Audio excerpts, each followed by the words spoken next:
Good evening. We are very glad to have you with us for this very special program. This program is special because with this evening's guest, we reach a plateau in our quest to find out who we have been and who we are. Our guest is one of the leading anthropologists and Egyptologists in the world, Dr. Cheikh Anta Diop. Dr. Diop was born in Senegal, and at age 23 he went to Paris, France to continue advanced studies in physics. In 1966, the first World Black Festival of Arts and Culture, held in Dakar, Senegal, honored Dr. Diop and Dr. W.E.B. Du Bois as the scholars who exerted the greatest influence on black thought in the 20th century. Dr. Diop, who is also a linguist, is director of the Radiocarbon Laboratory at the Fundamental Institute of Black Africa at the University of Dakar in Senegal. In this first segment, Dr. Diop discusses the evolution of mankind. Senegal. In this first segment, Dr. Diop discusses the evolution of mankind. Aujourd'hui, la science sait de façon sûre que l'humanité a pris naissance en Afrique, sous la latitude du Kenya, dans cette région qui est à cheval sur le Kenya, l'Éthiopie et la Tanzanie. We are able to say scientifically today, to say with certainty that mankind was born in Africa on the latitude more or less of Kenya, and that area which comprises Kenya, Éthiopie, Ethiopia, and Tanzania. Et qui va même jusqu'en Afrique du Sud, suivant un axe nord-sud. And going on a north-south axis all the way south to South Africa. Or, une humanité qui est née sous une telle latitude au niveau de l'équateur n'aurait pas pu survivre si elle n'était pas pigmentée noire dès son apparition. So it's clear that any humanity that had its birth in that region could not have survived in an equatorial region without pigmentation. La nature ne crée rien au hasard et elle a protégé l'humanité qui est née sous l'équateur en Afrique par un écran de mélanine. C'est ce qui fait que les premiers hommes étaient nécessairement noirs tant qu'ils n'étaient pas encore sortis de l'Afrique. Nature doesn't do anything by chance, and it's for that reason that humanity, mankind that was born in a sub-equatorial region was given melanin to protect its skin, and it's for that reason that it is clear, it is certain that first man had to be a black man. C'est seulement quand cette humanité va sortir de l'Afrique pour aller peupler le reste de la Terre qu'elle va changer d'aspect suivant les régions géographiques et que les autres races vont apparaître. It is only after that race left Africa to people other parts of the world that had different climatic phenomena that man changed and became and took on different aspects, had a different look. Ces premiers hommes comprenaient en réalité 6 spécimens. L'humanité, la nature a créé 6 spécimens d'hommes avant d'arriver à l'homme que nous sommes aujourd'hui. Nature created 6 specimens of man before we got to man as we know him today. Les 3 premiers spécimens, je n'ai pas besoin de les nommer, n'ont pas atteint, dans l'état actuel de la recherche scientifique, un potentiel d'expansion leur permettant de sortir de l'Afrique. Donc, ils n'ont jamais été hors d'Afrique, dans l'état actuel des recherches. According to the scientific information that we have now, it appears that the first 3 of these species, which is not necessary to name, never acquired the potential or never arrived at the potential for exporting or leaving their own area. Non, n'ont jamais atteint un potentiel d'expansion pour sortir de l'Afrique. They never had the potential to expand and to leave Africa. Yes. Les 3 autres sont sortis de l'Afrique. 3 others did leave Africa. Le quatrième et le cinquième ont disparu. The fourth and the fifth of these species disappeared.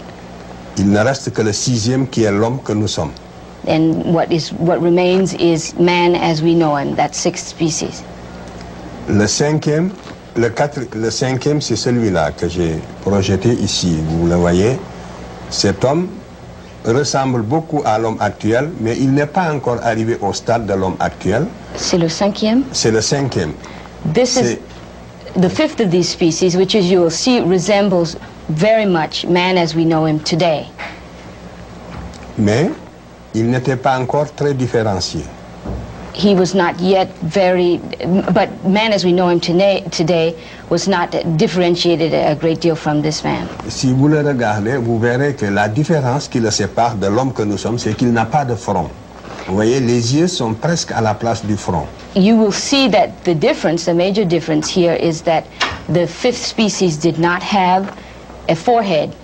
You'll see that the eyes are situated very close to the top of the head. C'est très important ce détail, il faut le remarquer, il n'a pas de front. Donc il n'a pas, son cerveau antérieur est très différent du cerveau antérieur de l'homme actuel. Si vous le regardez, c'est comme s'il avait les yeux ici.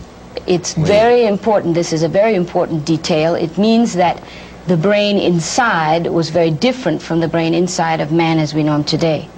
Et quand on étudie son cerveau, quand on étudie l'anatomie de son cerveau, on voit qu'il n'a pas cette partie-là, ce cerveau antérieur. And studying his brain, ce qu'on appelle le lobe antérieur du cerveau, il ne l'a pas. He does not have the anterior lobe of the brain.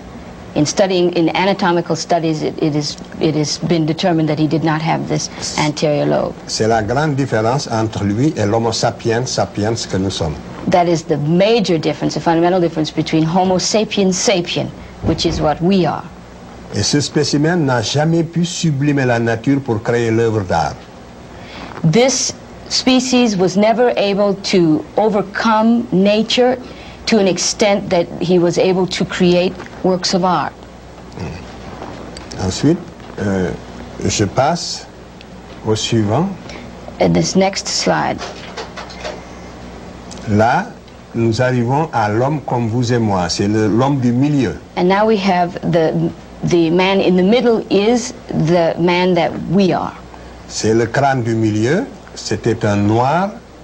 C'est l'homme que nous appelons dans la littérature, si vous voulez, préhistorique, l'homme de Grimaldi. This was a black man. The skull is that of a black man, which we call in prehistoric history the Grimaldi man. On sait que c'était un homme de morphologie noire. Quand on voit sa morphologie, on voit que c'était un noir. Vous voyez bien, la forme du visage est très typique. Et nous l'avons comparé avec un crâne d'Africain d'aujourd'hui. Le crâne de gauche, c'est un crâne de Malien que nous avons dans notre collection à Dakar, à l'IFAN. Et le crâne de droite, c'est le premier homme blanc qui apparaît sur la Terre, à la suite de la transformation de l'homme du milieu. You can see in looking at the skull in the middle that the morphology of this skull is very much that of blacks. That is the skull of modern man. To the left of it, we have the skull of modern African man. It is one of those that is in our collection at the University of Dakar. L'homme qui est à droite maintenant, on ne le verra que l'homme qui est au milieu est entré en Europe il y a 40 000 ans. 40,000 years ago, the man in the middle left Africa and went to Europe. Il va vivre en Europe de moins 40 000 ans à moins 20 000 ans, et c'est pendant cette période d'adaptation à un climat extrêmement froid qui est très différent du climat actuel. Parce que c'est pendant la dernière glaciation que la Terre a connu et qui a duré 100 000 ans. Il va donner naissance, donc par mutation et adaptation, au troisième crâne de droite qui est l'homme de Cro-Magnon. The skull at the extreme right of the screen is that of Cro-Magnon man. It was between 40 and 20 ago, that the man in the middle left Africa to go into Europe at a time during what is called the final or the last glaciation. The climate in Europe was extremely cold. It was much colder than it is now. And during this period of some 20,000 years, he underwent the adaptation to become what we know as white men. Donc c'est bel et bien, si on s'en tient sans préjugés, aux données rigoureusement scientifiques, nous sommes bien obligés d'affirmer en toute sérénité que c'est l'adaptation du grimaldien à ce climat froid qui a donné naissance finalement au type qu'on appelle conventionnellement maintenant le type leucoderme ou l'homme blanc. Le blanc est sorti du noir à la suite d'un processus d'adaptation à un climat froid. Et cela, tous les spécialistes aujourd'hui le savent dans leur fort intérieur, même s'ils ne le disent pas avec autant de netteté. It is very clear to all of the scientists involved in this field, even if they are only able to say it within themselves and unable to say it publicly, that the man that we know conventionally to be a white man evolved from a black man over a period of some 20,000 years of adaptation to a different climate. And if we are to say with any serenity, resting totally on scientific data, that is the conclusion that we must come to. Donc, nous voyons bien que l'humanité, en sortant de l'Afrique et en s'adaptant aux différents climats de la Terre, a donné naissance aux différentes races. Voilà comment les races sont nées. Donc la race est une notion géographique. Si le premier homme que vous voyez au milieu n'était jamais sorti de l'Afrique, il n'y aurait pas eu de différenciation raciale. L'humanité serait homogène et noire.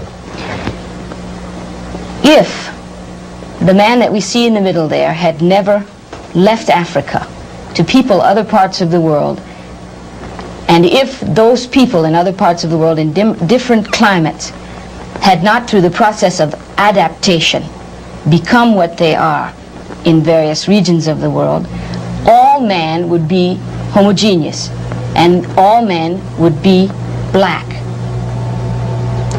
Le reste de la Terre n'aurait pas été peuplé, serait désert. Et il y aurait eu une seule humanité noire cantonnée en Afrique. Et le reste de la Terre ne serait pas habité. If that man had not left Africa, the rest of the world would have remained a desert, would never have been peopled. Yeah. Donc, voilà, vous voyez donc que j'ai répondu à la question que vous m'avez posée en demandant où se situe le noir dans l'évolution de l'espèce humaine. Je vous réponds qu'en toute rigueur scientifique, le premier homme de la Terre était un noir qui va se différencier pour donner naissance aux autres races. Voilà la conclusion à cette première question. And so to answer precisely your first question, which is or was, to what extent or in what way do blacks figure in the origin of man, the answer is the first man was black, and it was he who gave birth to other races of the world. You have knocked out my first 5 questions. Vous avez annulé la nécessité de poser les 5 premières questions. Si, il faut les poser parce que j'avais noté mentalement des choses auxquelles je voudrais répondre. Même poser-les rapidement. You must still ask them, even if you do it quickly, because he has reserved other information in response to them. Why was it not possible for mankind to have been born in many parts of the earth? Pourquoi n'était-il pas possible que man soit né dans quelques centres dans le monde? Justement, quand les études de paléontologie humaine n'étaient pas encore assez avancées, il y avait 2 théories qui s'affrontaient. When human anthropology had not quite evolved to the extent that it has now, there were 2 theories that kept confronting one another. La théorie selon laquelle l'homme est né en un seul endroit et s'est différencié pour donner naissance aux autres races, celle que je viens d'exposer, avait ses défenseurs. There was the theory that he has just explained, that man was born in one place and became different as he peopled other parts of the world, that theory had its defenders. Il y avait une autre, cette première théorie, c'est celle qu'on appelle toujours la théorie du monogénétisme, c'est-à-dire d'une seule origine de l'espèce humaine. This is called a monogenetic theory. That is, that there was one source for mankind. Il y a l'autre théorie maintenant, comme opposée, qui voulait que certaines conditions étant réalisées, qu'il ait existé un homme né en Afrique, un autre homme né en Europe, un homme né en Asie. Donc, l'homme aurait connu l'apparition de l'humanité, serait le résultat, si vous voulez, de plusieurs centres. L'origine de l'humanité aurait connu plusieurs centres. Et on appelait cette théorie la théorie du polycentrisme, du polygénétisme. The second theory is that of is a polygenetic theory, which believes or contends that man was born in Africa and also in Europe and also in Asia. In other words, that there were several locations in the world where man finds his origin. Et que d'ailleurs, c'est cela qui pourrait expliquer leurs différences. And it is that explains their differences. Alors, cette théorie était même la théorie du sens commun. Je ne dis pas du bon sens, mais du sens commun. C'est-à-dire, il paraissait a priori, au premier abord, plus normal qu'il ait existé un homme au niveau de chaque continent. That theory has made a certain amount of sense. Not that it made good sense, but it made a certain amount of sense. It would explain that there are different peoples in different parts of the world with different characteristics. Mais lorsqu'on y regarde de près, il y a deux faits qui sont venus infirmer cette théorie.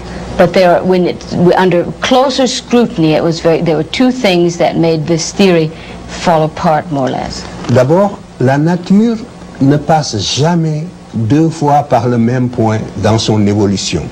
The first is that nature never strikes twice in its evolution. It doesn't ever hit the same place two times.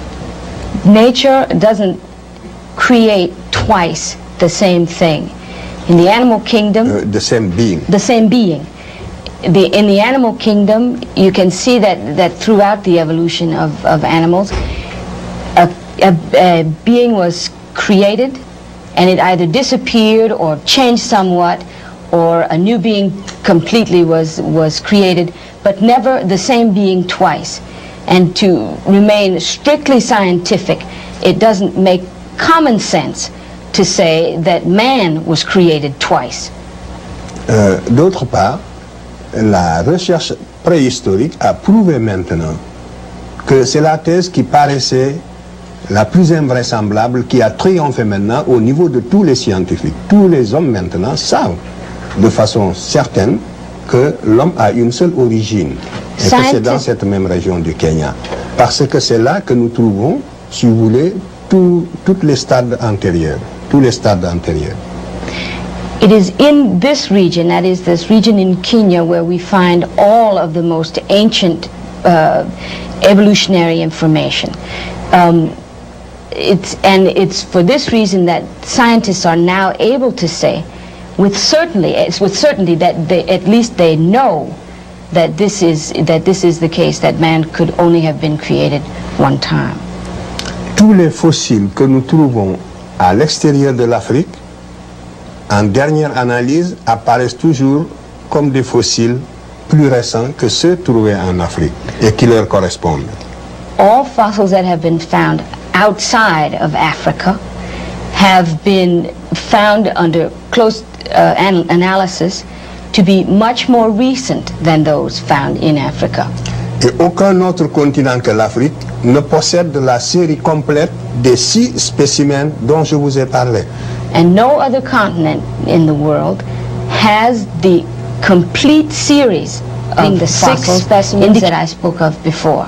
Je vous ai dit que les 3 premiers ne sont jamais sortis de l'Afrique. Ça veut dire que ni en Europe, ni en Asie, encore moins en Amérique, on ne trouve ces 3 premiers spécimens, qui sont le début de l'humanité. These three specimens, which represent the very beginnings of mankind, no other continent in the world has the complete series of fossils indicating the 6 specimens that I spoke of before. Je vous ai dit que les 3 premiers ne sont jamais sortis de l'Afrique. Ça veut dire que ni en Europe, ni en Asie, encore moins en Amérique, on ne trouve ces 3 premiers spécimens, qui sont le début de l'humanité. These 3 specimens, which represent the very beginnings of mankind, cannot be found in Europe, they cannot be found in Asia, and of course cannot be found in America. They never left Africa. The complete set remains in Africa. Donc, autant de preuves accumulées qui aujourd'hui donnent la certitude que l'homme est né en Afrique. The accumulation then of the best information now makes it very clear that man had its origins in Africa. Ici en Amérique, vous n'avez que le spécimen sapiens sapiens. On n'a pas trouvé dans l'état actuel de la science, sur toute l'étendue de l'Amérique, depuis la Terre de Feu jusqu'en Alaska, il n'y a qu'un homme moderne. Et l'Amérique a été peuplée par le détroit de Bering à la fin de la dernière glaciation dont j'ai parlé. Donc il n'existe qu'un seul spécimen, le dernier ici en Amérique. The only specimen, as we've seen on the slide, that appears in America is that of Homo sapiens sapien. America was peopled through the Bering Straits at the end of the final glaciation, and it is for that reason that we find only Homo sapiens sapien in America. En Asie, on a l'Homo erectus. In Asia, we have Homo erectus. Et l'homme de Néandertal et l'Homo sapiens. And the Neanderthal man and Homo sapien. En Europe, également, on a l'Homo erectus, l'homme de Néandertal et l'Homo sapiens. In Europe, we have the same, Homo erectus, Neanderthal, and Homo sapien. Et tous sont sortis de l'Afrique. Les uns sont passés par l'isthme de Suez pour aller vers le sud-est asiatique, et les autres sont passés par le détroit de Gibraltar pour aller à travers l'Espagne, dans le midi de la France. Et à partir de là, ils ont irradié jusqu'au lac Baïkal, en Extrême-Orient. Some of them left by the Suez Canal or the Isthmus of Suez to go into Asia and Eastern Europe, and some went by the Straits of Gibraltar up into the north and into Europe. Et le polycentrisme est une théorie qui voulait absolument établir la hiérarchisation des races, qui voulait démontrer qu'il existe des races inférieures et des races supérieures. This polycentric theory is, to that theory, it is essential, or it makes the effort to establish a hierarchy of races, and to indicate that some races are inferior to others. En effet, si les 3 races de l'humanité avaient des origines différentes, on aurait pu supposer que pour une raison ou une autre, il y a une hiérarchisation des capacités intellectuelles. Parce qu'ils n'auraient pas eu le même héritage. But if man has the same origin, then of course there can be no intellectual hierarchy, because all of the races of the world, the 3 races of the world, would have had the same intellectual history. Est-ce que j'ai bien traduit ça? Je répète. J'ai dit que si les 3 races avaient des origines différentes, on aurait pu supposer qu'elles puissent avoir des capacités intellectuelles différentes. Et donc défendre l'idée de l'inégalité des races. C'est clair? If the 3 races had different origins, then one could say that they had different intellectual capacities, having had a different intellectual history. Donc, on aurait pu défendre l'inégalité des races. Cette théorie, donc, est pour la défense de l'inégalité des races, la théorie du polycentrisme. The polycentric theory, then, is essential to defending the notion that there are inequalities between the races. C'est pour ça qu'elle a eu des défenseurs très acharnés. It's for this reason they've had people that it has been defended so vigorously by people. Mais la science l'a définitivement écarté. But science has, without question, set it aside. Donc, la théorie monogénétique, elle, montre que puisque la souche humaine est commune, que toute l'espèce humaine a les mêmes capacités intellectuelles, qu'elle soit noire, blanche ou jaune. Je ne suis pas en train de montrer, par exemple, que le blanc est supérieur au noir. Ce ne serait pas que le noir est supérieur au blanc. Ce serait faux. It's the monogenetic theory then that poses or will support the notion that because our origins are the same, we have the same intellectual capacities. I am not hoping to say, by saying that, however, that blacks are superior to whites. That would also be false. Donc, aucune race n'est supérieure à l'autre. No race is superior to any other. Toutes les races ont les mêmes capacités intellectuelles. All races have the same intellectual capacity. Justement, le lobe antérieur du cerveau dont je vous ai parlé est le même pour toutes les races. The anterior lobe that I showed in the slide earlier is exactly the same for all the races. On a fait des travaux extrêmement poussés ici en Amérique, en Europe et partout sur l'anatomie du cerveau. The studies of the anatomy of the brain have been numerous and very extensive here in this country, in Africa, and everywhere in the world. En Europe. And in Europe. Oui. Et on n'a jamais trouvé de différence significative permettant une hiérarchisation raciale, surtout au niveau de l'anatomie du cerveau antérieur dont je vous ai parlé. And in no way has a difference any significant difference been found to indicate that there is some anatomical difference in the brains of the various races.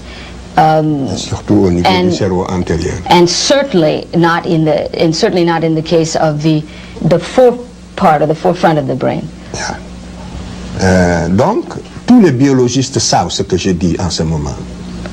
Toutes ces analyses, les résultats de ces analyses sont concluants et tous ceux qui s'occupent justement de biologie humaine savent tout ce que je vous ai dit aujourd'hui sur ce point-là. Cette question-là aussi, au niveau de tous les scientifiques sereins, objectifs, est une question qui est acquise. Que les races ont les mêmes capacités intellectuelles. Mais il peut y avoir, l'une peut être momentanément dominée par l'autre, c'est tout. Dans l'Antiquité, les Noirs ont dominé les Blancs, comme nous allons le voir tout à l'heure. Par la suite, les Noirs, les Blancs ont pris le dessus, comme aujourd'hui. All biologists and those scientists who are aware of this information know that there is no longer any question as to whether there is a superiority among the races. It is, however, possible that one race or another can dominate temporarily another race or other races. In antiquity, it was blacks who dominated, and that is perhaps not the case now. No. You have spent much of your life studying the history of Egypt. Who were the ancient Egyptians? How did they look? Ici, cette reproduction est importante. This is a very important reproduction. C'est dans le tombeau de Ramsès III. This is found in the tomb of Ramses III. 20e dynastie. The 20th dynasty. Vous avez le personnage de gauche. That person on the left. C'est le type général, donc, représenté par l'artiste égyptien lui-même. This is the general type represented by the Egyptian artist himself. Le second, c'est le type général de tous des Européens, si vous voulez, de tous les Occidentaux.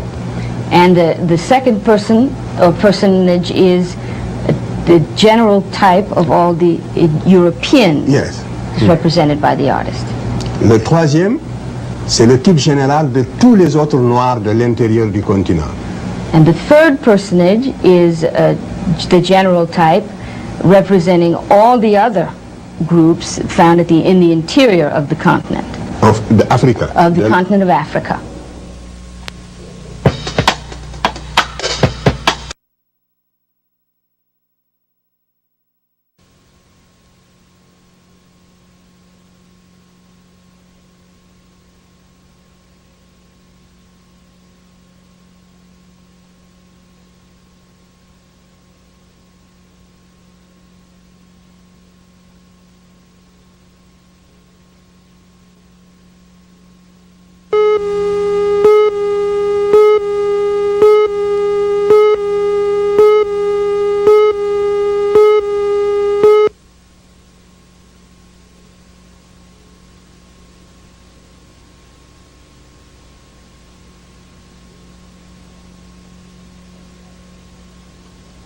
Good evening and welcome to the final part of our interview with one of the leading international scholars in the fields of anthropology and Egyptology, Dr. Cheikh Anta Diop.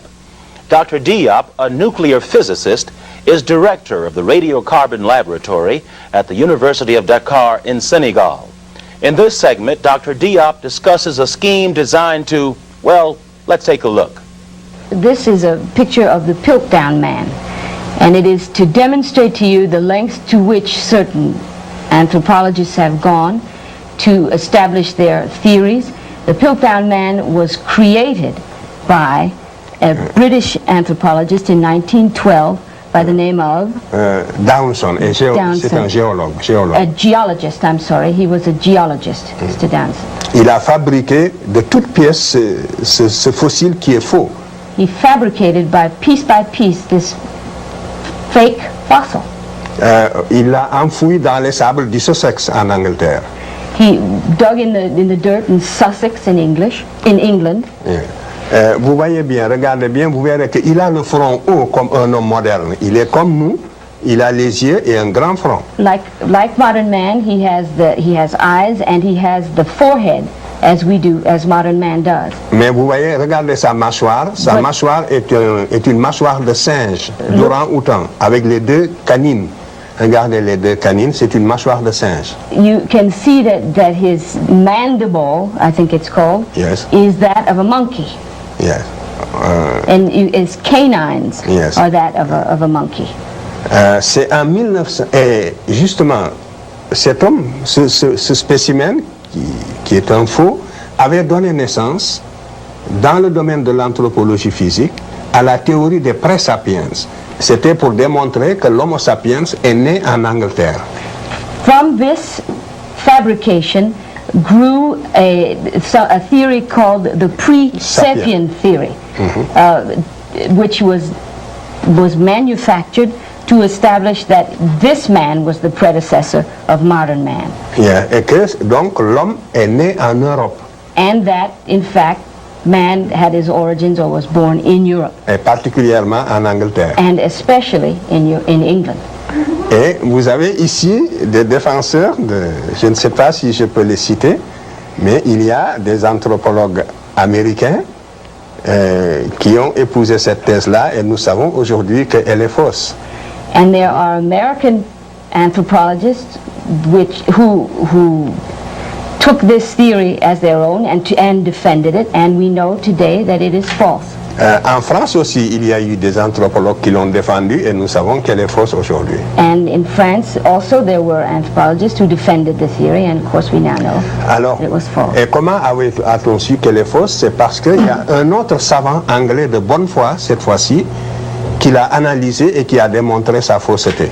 And we know that it is false, or we learned that it was false by another anthropologist, English anthropologist, who analyzed it and discovered that it was in fact a fake. C'est le professeur Oakley qui travaille au British Museum et qui a démontré la fausseté de ce spécimen en 1954.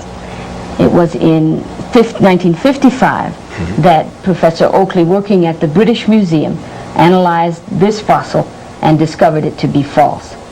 Mais vous voyez, pendant près de 50 ans, le mal était déjà fait parce que la communauté scientifique était divisée en deux courants. Un courant défendant la théorie monogénétique et un courant défendant la théorie polygénétique appuyé spécialement sur ce spécimen. But the bad had already been done. For 50 years, this was the theory that created the clash between the polycentric and the monocentric theories. Donc nous voyons quand même qu'il y a des savants de bonne foi, hein, et leur action compense justement celle des autres. Et quand nous les rencontrons aussi, il nous faut les saluer au passage. C'est le cas du savant Oakley dont je viens de vous parler. So we must give credit to those anthropologists or those scientists who are working with a clear head and a clear idea or objective spirit, and we must note them as we go along, as we must note Professor Oakley in this case. You have spent much of your life studying the history of the ancient Egyptians. Who were the ancient Egyptians? How did they look? Voilà, les Égyptiens anciens ressemblaient à cette terre que vous voyez. Voici le premier roi de la terre. Toute Here la you terre. have the first king of the earth, the very first. And the Egyptians, the ancient Egyptians, looked like this man. Cet homme a des traits, si vous voulez, plus, comme nous disons, vous m'aviez dit tout à l'heure de ne pas employer un terme, mais sur le plan scientifique, c'est un terme consacré. En tout cas, il a des traits de la race noire plus marqués que celles de presque tous ceux qui sont ici dans cette salle. You can see that he has those traits that are associated with the black Feature. those features associated with the black race, which are even more pronounced than many of the people here. It was this man who unified the Nile Valley from Upper to Lower Egypt, and this was 3,300 years before Jesus Christ. Yes. Je passe donc, ce que je vais dire avant de passer au suivant, c'est que vous allez le voir donc déjà d'après ses traits et les traits aussi des pharaons qui vont suivre. You can see by his features and those of the pharaohs and kings that will follow it, que les anciens Égyptiens n'étaient pas des blancs qui seraient devenus progressivement noirs et en perdant leurs traits. you can see that they were not people that started as whites and became progressively more black. Mais qu'au départ, c'était des noirs authentiques qui, à la basse époque, vont se métisser avec des blancs. They were instead black people, and authentic black people, but which never ceased to be blacks. Donc, attendez, je dis en un mot. Donc, vous voyez que les anciens Égyptiens étaient des noirs comme tous les autres naturels de l'Afrique, c'est tout. You can see that the first the Egyptians were black men, like black men that you see in Africa now. Ici, cette reproduction est importante. This is a very important reproduction. C'est dans le tombeau de Ramsès III, This is found in the tomb of Ramses III, 20e dynastie. the 20th dynasty. Vous avez le personnage de gauche. That person on the left, C'est le type général, donc, représenté par l'artiste égyptien lui-même. this is the general type represented by the Egyptian artist himself. Le second, c'est le type général de tous les Européens, si vous voulez, de tous les Occidentaux. And the second person or personage is the general type of all the Europeans Yes. represented by the artist. Le troisième, c'est le type général de tous les autres Noirs de l'intérieur du continent. And the third personage is the general type representing all the other groups found in the interior of the continent, Of Africa. continent of Africa. Oui. Le quatrième, c'est le type général de tous les Sémites habitant l'Asie. The fourth personage is the general type of all of the Semites living in that area of Asia. Ceci est un tableau ethnographique. Voilà les races qui existaient à l'époque, telles que les Égyptiens les ont connues, vues et représentées. This is De différentes races. the different races represented by the artist, and these are des Européens, de la race, si vous voulez, de tous les Occidentaux. and the second person or personage is the general type of all the European Yes. represented by the artist. Le troisième, c'est le type général de tous les autres Noirs de l'intérieur du continent. And the third personage is the general type representing all the other groups found in the interior of the continent, Of Africa. continent of Africa. Oui. Le quatrième, c'est le type général de tous les Sémites habitant l'Asie. The fourth personage is the general type of all of the Semites living in that area of Asia. Ceci est un tableau ethnographique. Voilà les races qui existaient à l'époque, telles que les Égyptiens les ont connues, vues et représentées. This is De différentes races. the different races represented by the artist, and these are the races that existed in his time as he saw them. Nous sommes à 1200 avant Jésus-Christ. We are 1,200 years before Jesus Christ. Yeah. Donc, vous voyez que les Égyptiens ne se sont jamais confondus avec les Européens. So ni, the Egyptians were never confused with the Europeans, ni avec les Sémites, nor with the Semites, et qu'ils ne se sont jamais différenciés sur le plan de la couleur, n'est-ce pas, sur le plan ethnique des Africains. and they never became different on an ethnic plane from the other Africans. Regardez, ces reproductions sont assez significatives à ce point de vue. So this is fairly significant from this point of view. C'est la première fois, depuis que Lepsius, c'est un relevé d'un savant allemand qui s'appelle Lepsius. This was discovered by a German scientist who is called Lepsius, Et vous ne l'avez jamais vu reproduit dans un autre ouvrage avant cette projection. and before this you have not seen this reproduced in any other form Dans or un work, livre, or any other work. Vous voyez donc, c'est de cette manière que la science, n'est-ce pas, s'est écartée petit à petit de la réalité et de la vérité historique en ce qui concerne l'Égypte. And so you can see how history departed little by little from the reality. How did ancient writers describe the ancient Egyptians?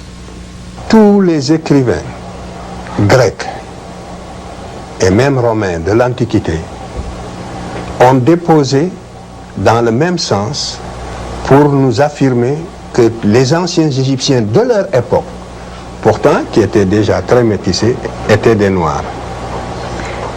All of the writers of ancient Greek and ancient Rome agreed Yes, that que the les Egyptians of their epoch, of their time, were in fact black. Or, cette Égypte-là, c'est l'Égypte de la fin, donc de l'histoire égyptienne. But these were the Egyptians of the end of the great Egyptian civilization.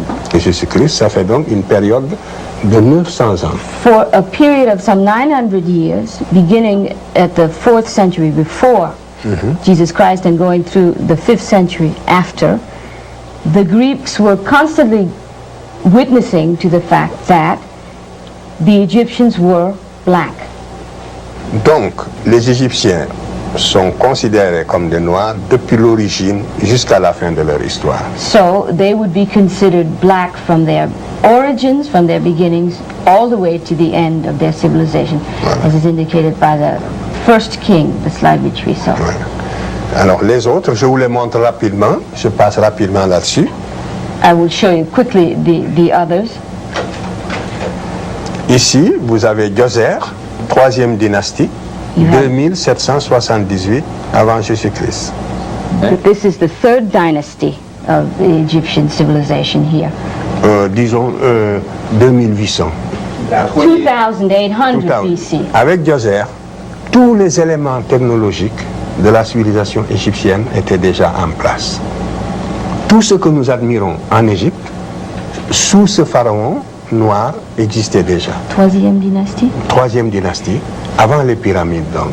La seconde, ça va être celle des pyramides. Okay. Eh bien, avec Djoser, tous les éléments de la civilisation égyptienne étaient déjà en place. With this king, in the third dynasty, all of the things that we admire the Egyptians for were already in place. Nous verrons que c'est sous son règne que l'architecture en pierre de taille va être inaugurée, la grande architecture égyptienne. The great Egyptian architecture was evolved under his reign. 2300 ans avant la naissance de l'architecture en Grèce. 2300 ans avant la naissance de l'architecture. 2,300 years before the birth of architecture in Greece. Et aussi 2000 ans même avant la naissance, on peut dire qu'à cette époque-là, les Grecs n'existaient même pas encore dans l'histoire. It can be said that at that point the Greeks didn't even exist in history. Yes. La mathématique, la médecine, tout était déjà présent sous ce pharaon. Everything was already in place during his reign. Donc, la civilisation égyptienne dont nous parlons est née, n'est-ce pas, sous le règne de ces pharaons typiquement africains. And so, civilization, or Egyptian civilization as we know it, was born under the reign of these pharaohs. Ici, vous avez le Sphinx. This is the Sphinx. Lors de la mission française qui accompagnait Napoléon, quand Napoléon est allé en Égypte, il était accompagné d'une mission de savants. Ce sont des Français qui sont comme ça sur le Sphinx, qui font des mesures. These are Frenchmen who were part of on top of the Sphinx. They are measuring there on top of the Sphinx. They were part of a mission that accompanied Napoleon. I'm sorry. Au 19e siècle. In the 19th century. Vous voyez que le profil du Sphinx à cette époque-là était encore plus typiquement africain que maintenant. You see that the profile of the Sphinx at that time was more authentically African than it is now. Depuis l'érosion l'a détruit encore un petit peu. Vous savez, le vent de sable constamment qui frappe le visage. The wind and the sand has eroded the Sphinx considerably. Et vous savez que le nez du Sphinx est au British Museum. The nose of the Sphinx is in the British Museum. Et on aurait pu le récupérer pour revoir un peu quel était le visage. L'Égypte pourrait très bien essayer de le récupérer, ça c'est au moins la moindre des choses. And the Egyptians are unable to have it back again to compare it with us. Mais peut-être que ces traits sont si typiquement africains que personne n'a envie de les reconstituer tels qu'ils étaient. It's perhaps because the features are so typically African that no one wants to see that comparison be made. When was the slide, this drawing rendered done? Est-ce que vous pouvez nous dire la date de cette illustration? 2600 avant Jésus-Christ, c'est l'époque des pyramides. Ici, nous sommes sous la 4e dynastie. C'est le profil du pharaon Khéphren. C'est la 4e... Oui? C'est pas le Sphinx qu'il veut savoir, c'est l'illustration à l'époque où Napoléon était là, n'est-ce pas? Oui. C'était quand? C'est 1800, à la fin du 19e siècle, fin 19e siècle. The end of the 19th century. Je passe. Ici, vous avez donc ici Amenophis Ier, vous voyez qu'il est typiquement africain. Donc, vous voyez que les pharaons ne se peignent pas toujours le corps en ocre rouge. C'est une habitude africaine. Tous les peuples africains, depuis la haute préhistoire, ont l'habitude de se peindre le corps en ocre rouge. This is Amenhotep I, and you can see that this is here with his natural skin color. He is not painted. Vous voyez aussi que ses cheveux sont crépus. And you can also see that his hair is kinky. Disons, c'est cette dynastie qui va conquérir toute l'Asie occidentale. It is this dynasty represented here that conquers all of the Western world. Yeah, toute l'Asie occidentale. All of Western Asia. Et aussi toutes les îles de la mer Égée. And also all of the Aegean Sea. C'est une époque d'impérialisme africain. This is a period of African imperialism. À cette époque, c'est l'Afrique noire qui avait l'initiative historique.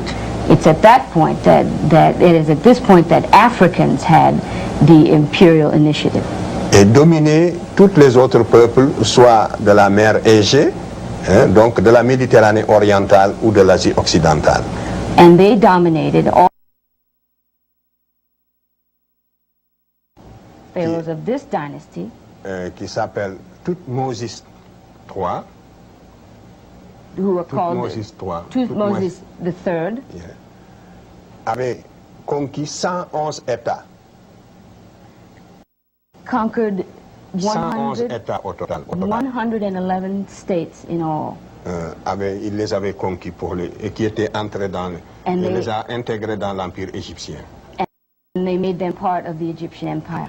Ici, vous voyez Ramsès II et un Tutsi. La parenté est frappante aussi entre la coiffure du pharaon, la coiffure du Tutsi et le casque du pharaon. Here you have Ramses II and a Tutsi warrior. It's remarkable the similarity between the Tutsi's hairdo and the helmet worn by the pharaoh. Or, ce pharaon est encore un des plus prestigieux justement de toute l'histoire égyptienne. He is certainly one of the most prestigious of the Egyptian pharaohs. Vous voyez que des deux côtés, vous n'avez que la même réalité africaine, la même réalité anthropologique africaine. And you see the same reality, anthropological reality, that is African, the similarities between the two. Aussi, ça c'est Mentuhotep Ier. Aussi, vous voyez, il est noir.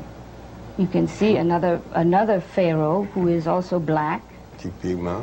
Typical of that time. Donc, c'est le fondateur de la 11e dynastie. This is the founder of the 11th dynasty. La ville de Thèbes lui a voué un culte pendant 1000 ans. For some 1,000 years, the city of Thebes in Upper Egypt worshipped this pharaoh. Ici aussi, vous voyez un peuple qui représente ses dieux en couleur noire. C'est Osiris qui est toujours représenté sous les traits d'un homme noir.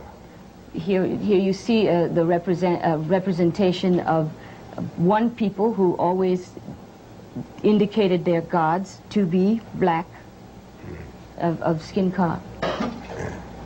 Ici, vous avez Akhenaton, le premier prophète qui a dit que Dieu est un, l'inventeur du monothéisme.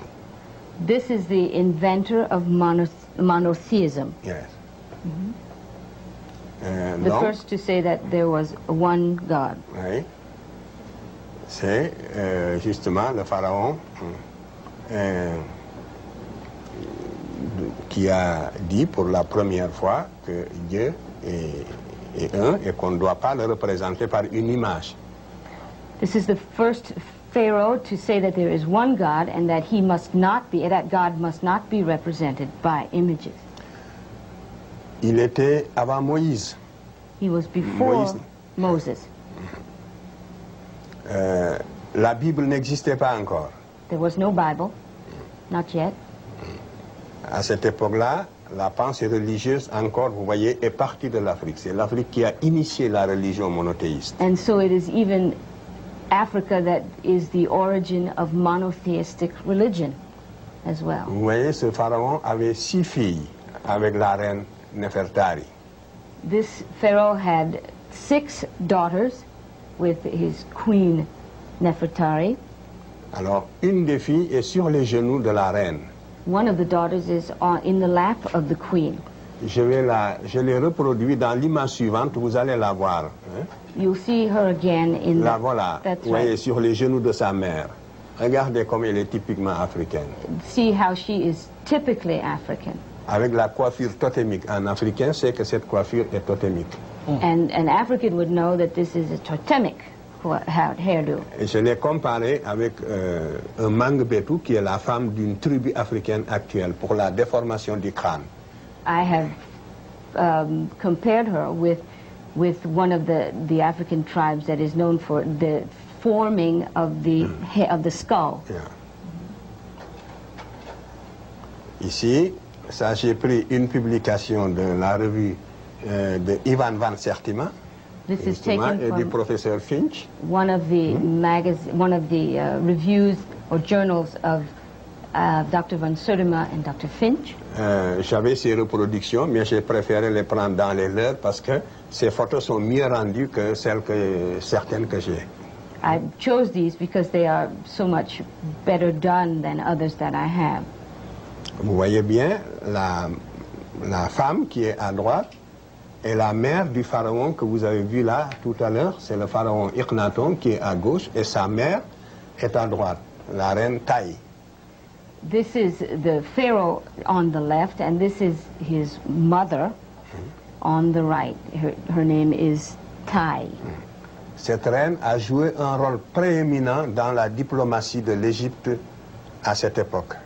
This woman had a preeminent role in diplomacy in Egypt at that time. Tous les rois dont je vous ai parlé, tous les rois télé là dont je vous ai parlé tout à l'heure, que l'Égypte avait conquis sous la 18e dynastie, all of the kings that I've spoken to you about, who made their conquests up to the sous la dynastie précédente, in the previous dynasty, oui, donc écrivait à cette femme, wrote to this woman pour lui demander d'intervenir auprès de son fils, to intervene in these matters with her son, pour que le pharaon les fasse entrer dans ses grâces. so that they could be in the good graces of this king. Donc le pharaon était encore jeune. This pharaoh was still very young. Et c'est lui, donc vous voyez bien que la mère, cette femme-là, est la mère du premier prophète de la terre. Et vous voyez bien, voici la mère qui est très africaine, et voici le premier prophète lui-même aussi, le voilà. There you see this mother who is so typically African, and then you see next to her also typically African, the first prophet of the world. Why is the history of Egypt so crucial to black people? What's at stake? Mais parce que, comme je l'ai souvent dit, la civilisation égyptienne, d'après tout ce que je viens de vous montrer, a joué le même rôle que la civilisation vis-à-vis de l'Afrique, que la civilisation gréco-romaine vis-à-vis de l'Occident. Because Egyptian civilization played the same role for Africa that the Greco-Roman civilizations played for the Western civilization. Et donc, si nous voulons recréer un corps de sciences humaines en Afrique, il nous faut repartir de l'Égypte. If we are to create a body of the humans, of social sciences, then we must take as a point of departure Egypt. Renouer avec les antiquités égyptiennes. Tied to ancient Egypt. C'est la seule façon, comme je le dis souvent, de réconcilier les civilisations africaines avec l'histoire. It's the only way to reconcile African civilizations with history. What would you say to the black parent who is satisfied with his or her child learning only European or white history? Non, il faut apprendre l'histoire des autres, mais il faut se connaître d'abord. It's fine to learn the history of others, but you must know your own self first. Sinon, un peuple qui perd la mémoire historique est devenu un peuple fragile. If a people forgets its historical memory or loses its historical memory, it becomes a very fragile people. Il se désagrège. C'est la conscience historique qui nous permet de rester un peuple fort. They regress, and it is that historical memory which permits them to be a strong people. C'est pour ça que même dans la diaspora, cette conscience doit être vivifiée. Il faut que ce lien continue d'exister où que nous soyons. even in the diaspora, these ties must remain.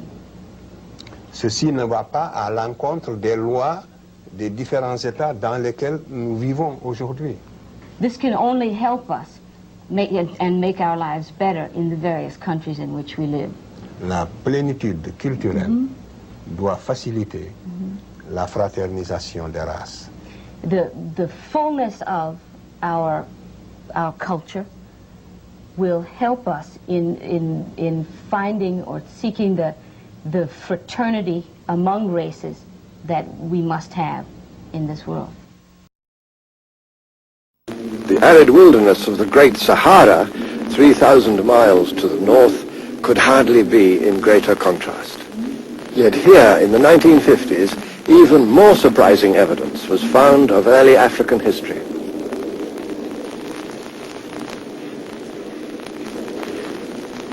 Today the place belongs to the creatures of the desert, lizards, scorpions, and snakes that can survive the searing temperatures of this thirsty land, one of the driest and most desolate regions on Earth. Water is the rarest and most precious commodity. Yet even here it must once have flowed in abundance.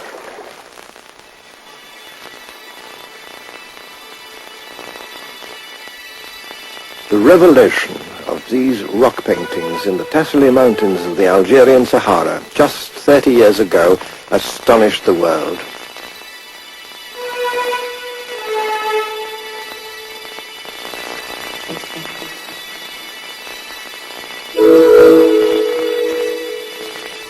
Whole communities of people who were obviously African in origin had created marvelous galleries of ancient art depicting most vividly the life of the Green Sahara as it must once have been. First we see hunting folk and the animals they lived among, the clearest proof that this region of the Sahara long ago teemed with wild game.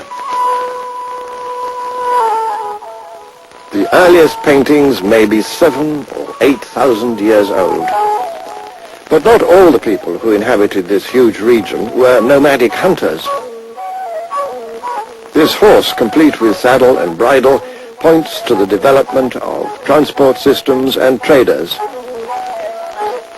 And this ox-drawn plough to the planting and growing of crops.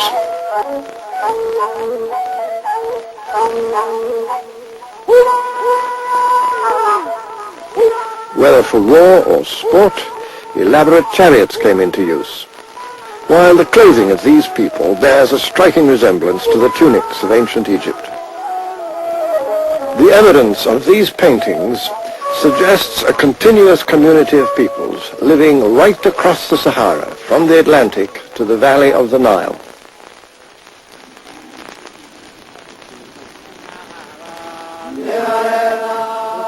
Then, some 4,500 years ago, the climate began to undergo a disastrous change. Gradually, the Sahara lost its rainfall, its animal life, and finally, its people.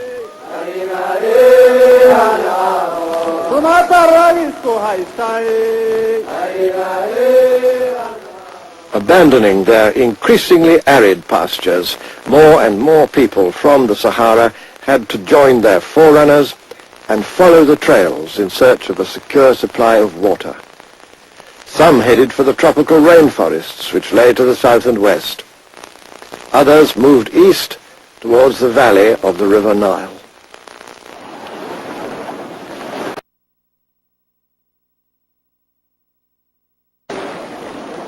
Fed by Africa's greatest lake, the Nile runs north for over 4,000 miles before reaching its outflow in the Mediterranean Sea.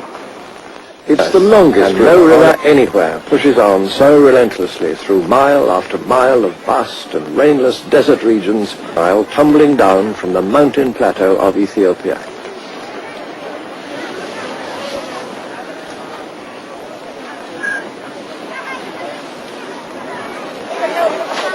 But the Nile is more than a great river.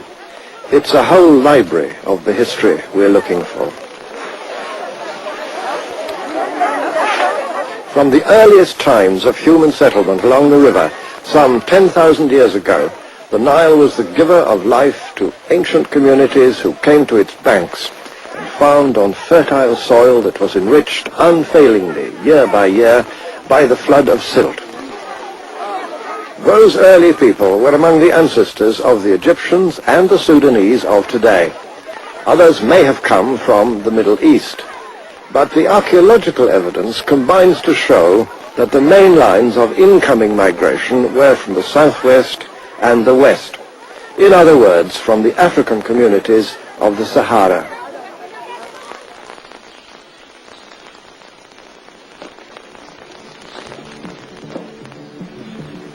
"5,000 years ago, this homeland had already become the scene of a civilization in many ways unmatched anywhere else in the ancient world.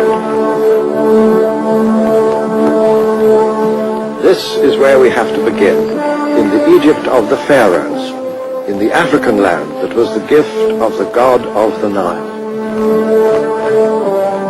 It's easy enough to believe within these corridors, built to a gigantic scale and yet wonderfully proportioned, that you've entered a world sprung complete from the lap of the gods.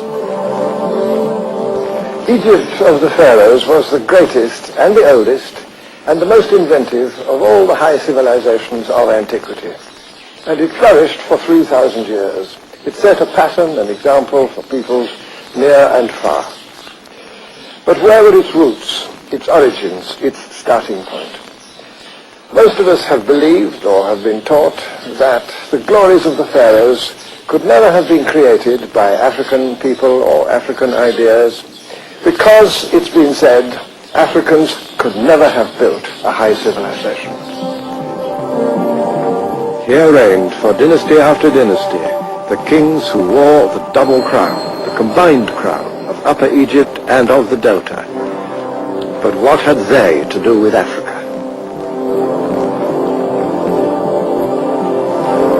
How could this grand hierarchy of gods and spirits have anything in common with the superstitious mumblings of the black peoples of inner Africa?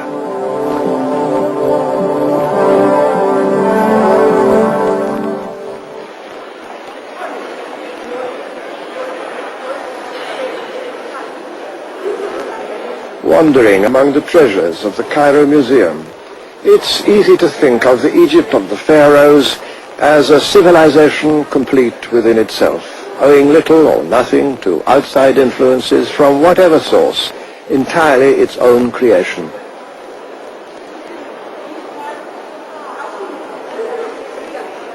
And I imagine that most visitors conclude as they listen to their guides that a statue such as this of the young king Tutankhamun may have turned very black in the course of centuries, but could not have been a black man in the first place. It's a view which is now increasingly under challenge, not least from African historians and archaeologists. One of the more outspoken of these is Professor Cheikh Anta Diop of Senegal, who has made a special study of the origins of the people of ancient Egypt. Contemporains des Égyptiens et même des philosophes du 19e siècle. Voici, dans le tombeau de Ramsès III, au XIIe siècle avant Jésus-Christ, les 4 races connues des Égyptiens représentées sur le même plan. Ici, vous avez l'Égyptien, le type générique de la race, en noir charbon, si je puis dire, avec toutes ses particularités ethniques. Et sur le même tableau, vous avez le type indo-européen, représenté également, avec toutes ses différences par rapport au type égyptien, du point de vue de la couleur de la peau et du point de vue du vêtement. Et ici, vous avez les autres Africains qui habitaient à l'époque l'intérieur du continent, représentés de la même façon que les Égyptiens. That particular painting, however, is a rare exception, the only one, as far as I know, that so clearly makes the professor's point. For the most part, the ancient Egyptians had themselves portrayed as reddish pink, but of course they intermarried with Asians, and even more with other Africans. Many of their noble ladies were Nubians, and lovingly portrayed as such. This painting comes from the tomb of Hemaka, clearly a black lady, with a handmaiden behind her, just as surely white.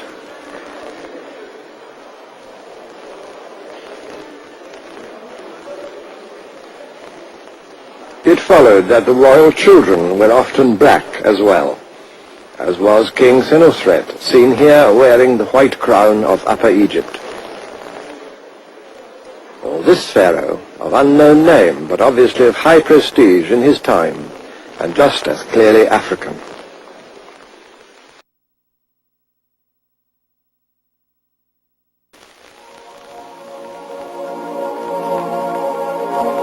Elephantine Island in the Nile marked the border between Egypt and Nubia, and was a place of great sanctity in ancient times. Among the travelers who came here were the earliest European historians, the Greeks, men like Herodotus, brought up as he was in the classical tradition which regarded the various races of the known world as different but equal.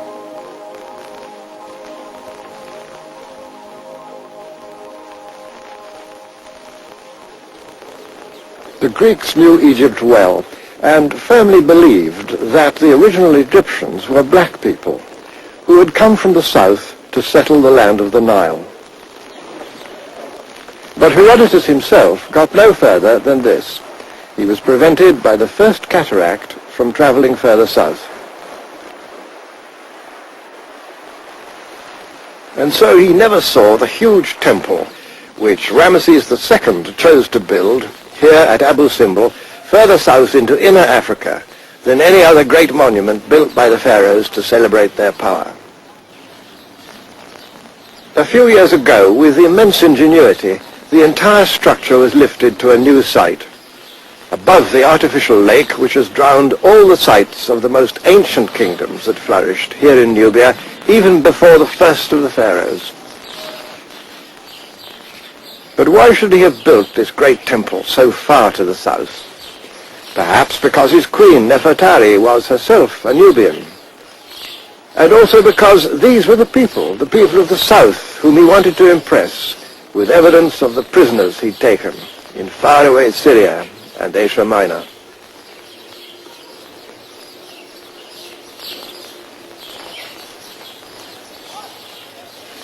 Even mighty temples like this one have to be seen against the background origins of ancient Egyptian civilization. And those origins, in the light of modern science, were above all African. No matter what ideas or customs the pharaohs may have found in the Asian lands they conquered, Egypt's beginnings were in the south, in this inner Africa which the ancient Egyptians called the land of the gods, of the African gods whom they revered as their guardian spirits. The time came when Egyptian conquests ended. 400 years later, it was the turn of the kings of the south of Nubia, who now marched north to subdue the power of Egypt itself.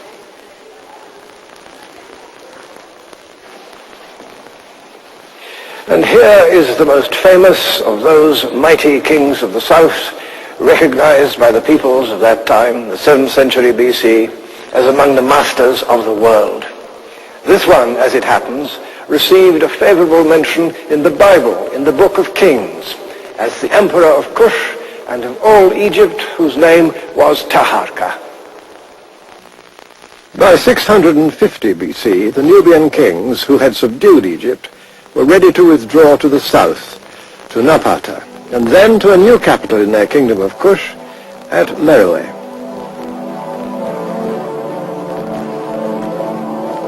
And there we must follow them if we are to understand the history of this inner Africa, which exercised so strong an early influence on ancient Egyptian civilization, and which later was to reflect that influence.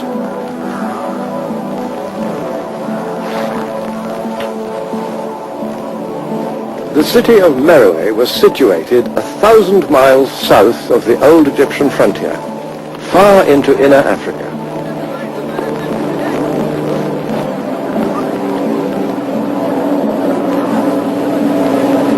I never come here without a sense of wonder, For right ahead, in the midst of this pitiless desert, there stands one of Africa's great historical surprises.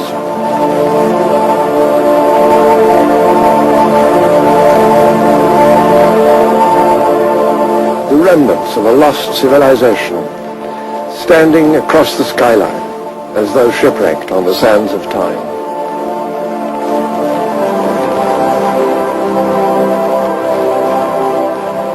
These are the pyramid tombs of the kings and queens of Meroe, who reigned and were buried here through more than 6 centuries.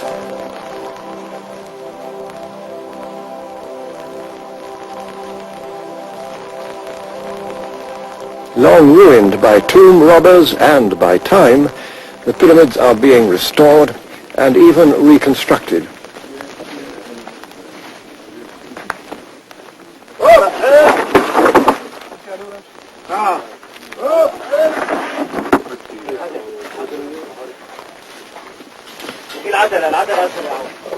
Meroitic civilization still presents many puzzles. One is that the monarchs of Kush built their pyramid tombs long after such monuments had ceased to be raised in Egypt. Partly because the pyramids of Meroe are neither as old nor as massive as those of Egypt, it's been assumed that all this was a mere provincial copy of that greater civilization. In fact, it was far more than a copy. The similarities are there, but other aspects of Meroitic culture are found nowhere else. Another intriguing question is the relationship between the ancient people of Meroe, kings, queens, and citizens, and the modern Nubians who live in this region today.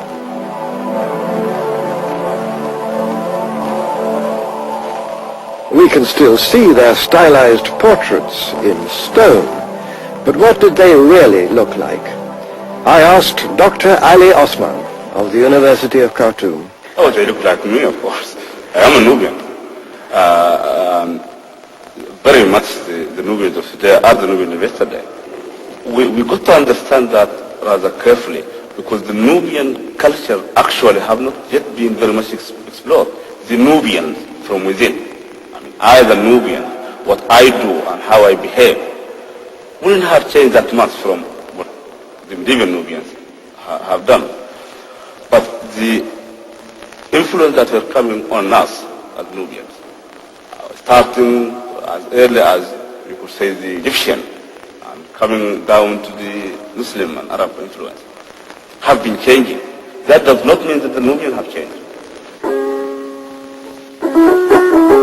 But this identity has had to survive many foreign incursions and even conquests.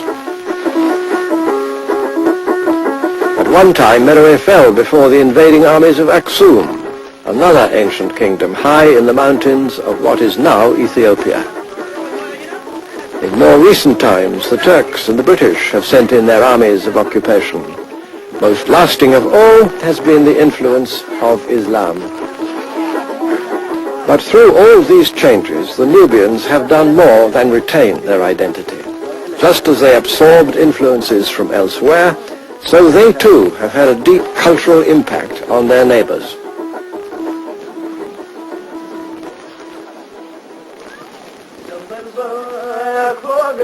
They build now as they've always built, in all probability just as the people of Meroe built, with an old effort-saving rhythm, constructing mud walls to defy the scorching heat of the Nubian summer.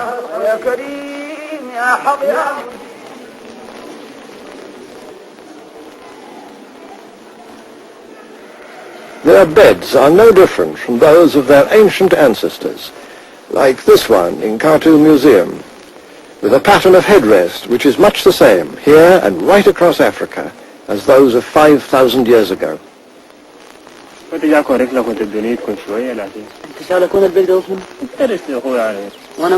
the traditional clan marks cut into this Nubian's face can be seen, exactly reproduced on a stone relief which decorates one of the pyramids just a couple of miles away.